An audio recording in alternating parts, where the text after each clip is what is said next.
Son unha fantasma e vago desde hai máis de 4 séculos polas estancias e os muros do castelo de Soutomaior. Cheguei a estas fermosas e verdes terras tras abandonar Heidelberg, cidade alemá na que nacín e que se atopa nas orelas do caudaloso río Neckar. De aí que ninguén me chame Edmundo e me coñezan polo alcume do alemanote. En Heidelberg, como aquí, tamén hai un fermoso castelo, con sardíns e grandes torres, onde perdura a lenda de amor dos príncipes Elizabeth e Federico.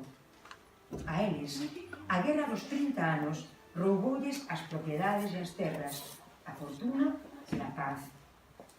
Por unha extraña coincidencia,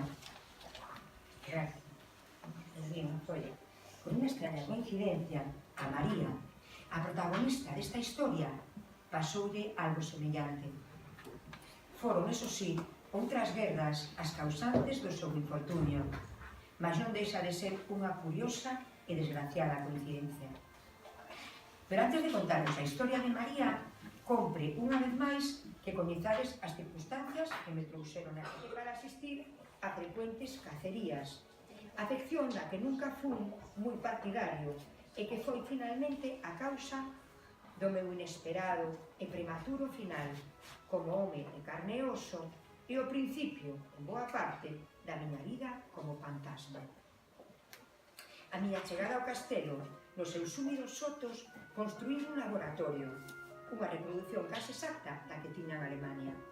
Levaba anos traballando na procura dunha fórmula coa que se poidesen gañar as guerras, calquera guerra. Ninguén declararía unha guerra se soubese que iba a perdela de antemán.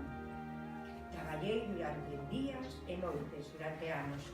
Elaborei centos de fórmulas, combinando unha e outra vez todos os elementos posibles, líquidos, sólidos e gaseosos. Un día de inverno, de choiva incesante, atopeina. Coas mans tremendo de excitación, escribina de seguido en follas que cosín a man, con fío de corda. Fíxeno sin perder tempo, non fose que a fórmula acabase afastándose da miña memoria e se perdese para sempre. Mais a medida que pasaban os días, medraba con eles a miña preocupación de que alguén a descubrise e fixese mal uso dela. Tiña que agochala ata que chegase o momento de utilizarla. Eu mesmo a entregaría no intraecuado.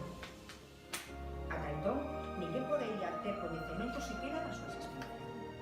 Levantei unha parede no soto do castelo e metín ali, protexida polos muros de pedra inertes e grises, para impedir que chegase